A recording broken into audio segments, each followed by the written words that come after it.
So, ito na yung current progress natin.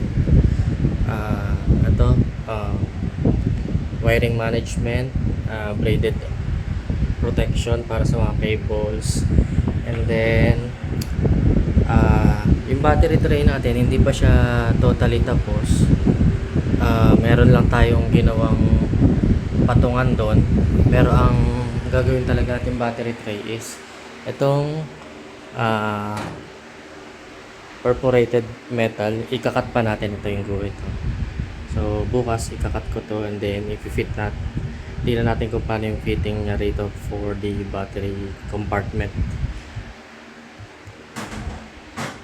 Tapos kaka-install din lang natin ng itong 2-speed switch na servo. So ito yung low speed niya. Yan, low speed. Yan, paatras niya. Tapos nasa channel 3 siya, high speed. Oops.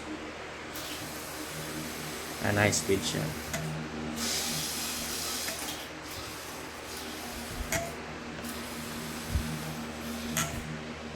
So high speed, switch to low speed, low speed, high speed.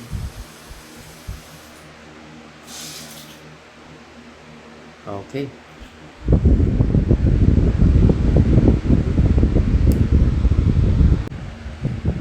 So, ganito yung itsura niya kapag high speed. Let's show kung high speed ba ito. Check natin kung high speed. Tama. Ito low speed. High speed, ayan. So, hindi siya halata sa tunog. Sa sa bilis lang ng gulong. So, low speed natin.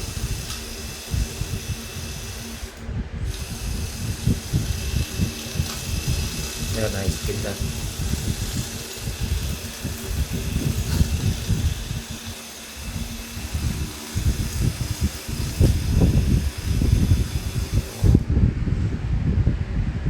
Ganun yung itsura niya.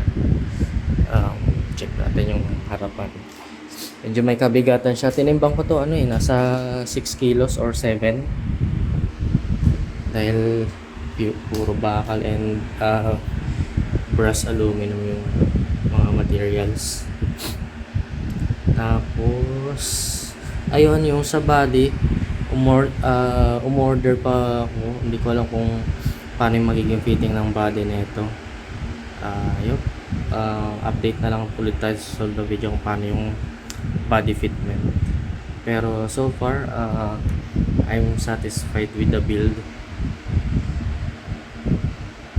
So pa-comment na lang kung meron kayong gustong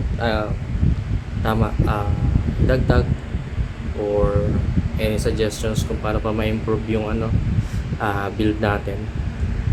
So siguro ang main features na ginawa ko rito is ito, front motor, pero ang ginamit ko dyan is center gearbox talaga. Kaya ito yung bakanteng hindi ko lang kung kita nyo rito, bakante yan. Yan yung ilalagay sana sa transfer case, pero naisipan ko na lang ilagay ito sa harap and then gawing belt drive para astig. Yes. Diba? Ganun.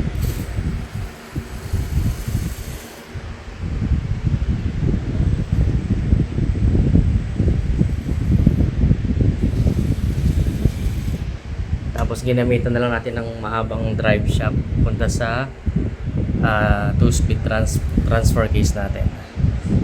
Ito. Kasi kaya hindi na masyadong kita. So ayun, battery compartment and then body.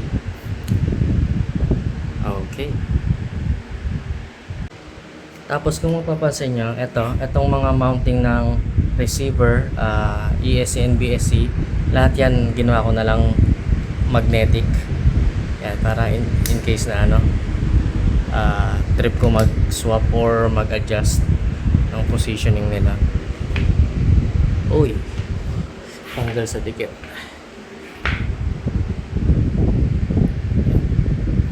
Tanggal sa dikit. Okay, ito yung BEC magnet din. Tapos ang bala ko rin sa battery is naka-magnet na lang din. Hindi ko lang kung merong effect yun sa battery o I don't know.